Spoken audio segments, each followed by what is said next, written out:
It's the Real Estate Podcast, brought to you by ANZ Home Loans for financial well-beings. Hey, welcome back to the Real Estate Breakfast, breaking down for you the Australian property market. And if you have decided to go for it and sell your property and you're struggling with who to choose to make that happen, we've got this curated real estate list of agencies and agents right across Australia. Let us know what area that you are in and we will make the connection for you. Our email address, as always, is myrealestatepodcast@gmail.com. It is a Tuesday, March the 3rd. Happy birthday too if you're celebrating today. Delta Goodrum is with you. She is turning 42. And Shane Warne would have been celebrating a birthday today. He would have been turning 57. Now, for the first time in modern property history, Brisbane's entry-level unit market is officially tougher than Sydney's. We talked about this last week with the runaway Brisbane market. Then the Domain report came out just to back up these figures a little more. Entry prices have surged 660,000. That is about 130,000 higher in just 1 year, now sitting above Sydney's equivalent. After 5 years of 80% growth, saving a 20% deposit takes nearly 5 years for a young couple. Mortgage repayments, now they are pushing close to stress levels. Brisbane, you've got to think back, not that long ago, was once the affordable alternative. Today, it's right up there with Sydney. Right now, let's go to Brisbane and catch up with Michael Hatzifotis, and he is from Eplace. Welcome on this Tuesday morning to the Real Estate Breakfast. Yeah, just sort of circling back to Brisbane houses. I want to talk about those because they're not far behind Sydney at the moment. Sitting around for an entry-level home, 856 grand. That has jumped 146,000 in a single year. Once again, pressure on young couples trying to get into the housing market. That's correct. I think we're seeing that massive growth spurt over the last 12 months, even in the last 6 months.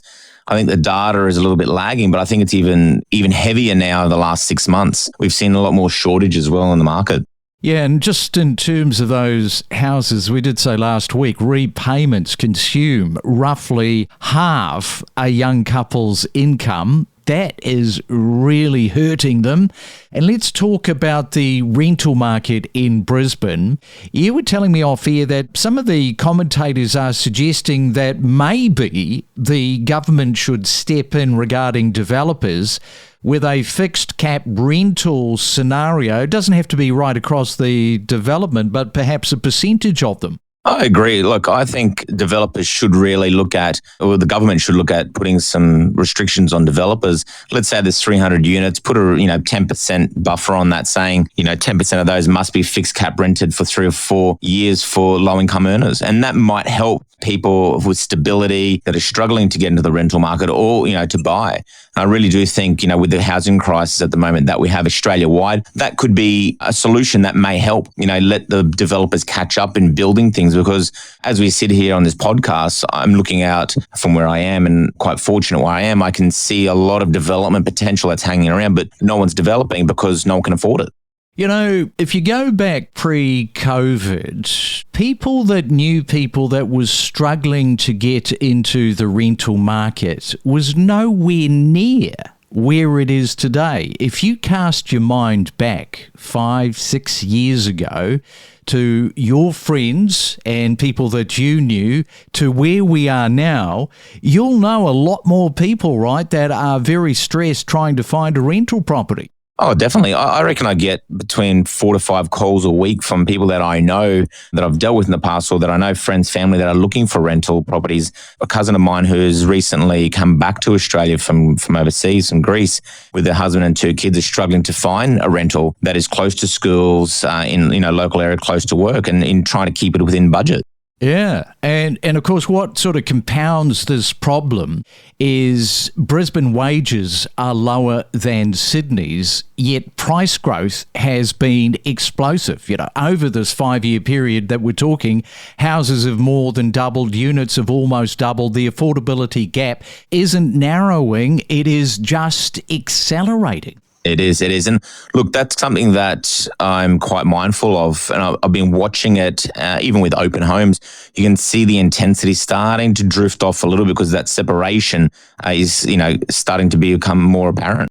And the 5% deposit scheme, it has helped buyers enter the market sooner, but it hasn't fixed supply. In fact, many argue its supply brought demand further. So would you agree with that? 100%. Like, I think that's, one of the biggest issues we have at the moment. The government's putting out all these incentives, but they're not making it easier to build. Construction costs are at a high. You're looking at, if you're going to go renovate a house or put a granny flat, you've got to wait 2 to 3 years before you can get a builder in to do that. So it's making it worse and worse. People are looking for that secondhand stock and paying premiums. So all it does is push up the pricing and pushes people out of the market, especially these first homeowners. I just want to circle back to what you mentioned about granny flats. Have you got people saying, right, we want to buy this property, it's got to have enough land because we've got multi-generational people we're looking after, we want to put a tiny home on the back of the property? This seems to be sort of gathering momentum. Are you seeing that where you are? Oh, definitely. So we've got a house going to auction and it's on a 1,600 square metre block. And we've got about 3 or 4 people that are quite interested in it that come to the auction that are looking at it to put a granny flat at the back because they're like, this is a 5-bedroom house, great for now, but when my kids get older, they're not going to be able to afford a house or a unit. So let's build a granny flat at the back. We'll move into the back. The kids can have the front. And that's becoming more and more, popular with families. My cousin's a town planner in Brisbane and he's working with a lot of people at the moment where they're putting granny flats in the back for future-proofing themselves, I guess. We are talking to Michael in Brisbane this morning. We want to look at the mum and dad banking situation since we're talking about those granny flats. That is coming up, and we're also going to talk about the outer Brisbane areas that have also increased in the last 12 months. We'll talk about that after this. We are more than just a real estate podcast. It's a really nice place to live and they've got the light rail coming in as well. So it's making it a lot of easy access and getting down into surfers paradise. We cover a multitude of subjects, including property data, current buyer-seller sentiment, and the mood of the market. They're very worried that if they sell their place, they're not going to find something in time. Of course, they can't make a subject to sale offer when they're competing against 4 or 5 other offers minimum. Follow each week all of the main talking points and know your property. It is a Real Estate Tuesday, checking in on Brisbane this morning, and good morning to you if you are in one of the many, many suburbs scattered throughout the Brisbane market. Yeah, with us is Michael, and we're going to have a look at the mum and dad situation. It is no longer, I put it to you, Michael, an optional thing. It's a strategic thing. Agents report first home buyers increasingly relying on parental support. I mean, where would the market be if we didn't have mums and dads stepping into the breach? You've just got to look at 1-bedroom apartments. Now, at one time, 1-bedders were very much overlooked. They're now attracting multiple offers and fierce investor competition. So how busy is the mum and dad market where you are? Craig, I can tell you now, hand on heart, like every time we see a first homeowner coming through, they've got mum and dad next to them, helping out with deposits or on the actual title itself, because in your 25 to 30, you might be on $100,000. That's not going to get you, much of an apartment if you're looking in the inner city. It doesn't matter how far out of Brisbane you go, it's still the same. We're seeing in the suburbs that I work in West End, South Brisbane, especially in South Brisbane, you're looking, $750 plus for a 1-bedroom apartment. That's about 63, 64 square meters. So it's not massive. To get something of quality, something of size, you need a bit of help. And that's what we're finding a lot more lately. Now, you're a younger guy, talking of the mum and dads stepping in, something that seems to be gaining a little bit more momentum is friends deciding to buy, go in together. Maybe there's even three of them that say, right, let's buy a 3-bedroom apartment, maybe a house, and we'll do it that way. You've probably got maybe some friends that have looked at that scenario. I do. One of my closest friends they're doing that at the moment. It's a way to get in the market, get the equity out, get the next one and keep going. But because, it's easier buying something when you've got two incomes coming into it instead of a single income. Yeah, and let's have a look at the outer areas of Brisbane, perhaps Logan. Townhouses and units there have surged more than 20% in a year. Properties that were sub 500k are now selling well above the 600,000. The entry-level safety valve, I think it's fair to say that has tightened dramatically. And you would see this in Brisbane. People that you've been talking to maybe over the last 12 months, they want to get into the Brisbane property market. They just can't make the numbers work. And they say to you, look, sorry, Michael, but we've got to go to an area like Logan.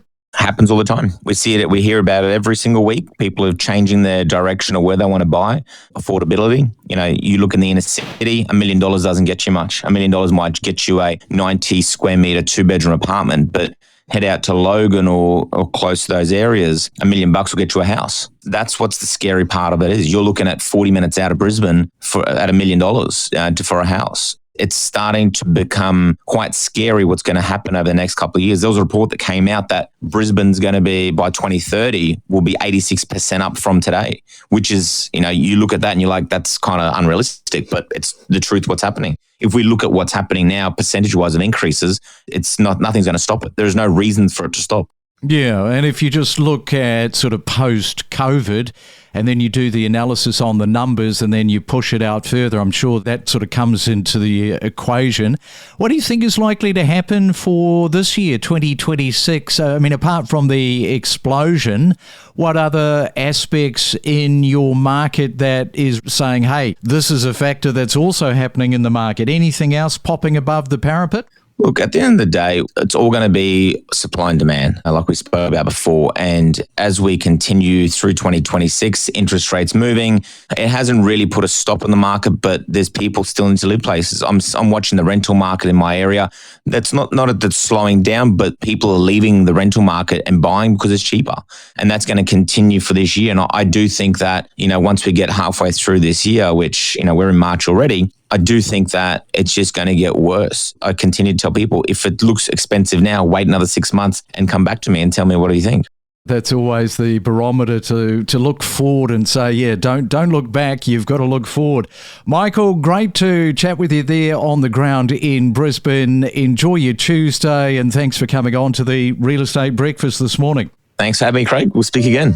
We help to break down real estate every day to help you better understand the Australian property market. And it's very interesting to see even what a small amount of additional supply will do to the Perth market. And obviously that small bounce in listing has had that flow-on effect to the available stock that's available for sale. They've got some better choice, better available listings, a better selection of suburbs to choose from. And you wanted to make comment about changing the capital gains discount or threshold and what effect that is likely to have on the Perth property market. Yeah, and I think just harking back to that earlier comment around, any small changes that you make, and I think you've just got to be very careful where changes are made and would sort of caution governments of all persuasions to be very, very cautious when it comes to tinkering with taxation settings and just to understand that it's not a discount per se and that those perhaps benefiting from capital gains or even negative gearing ultimately are those providing supply into the market. We connect you to the best real estate information across Australia. The Real Estate Podcast.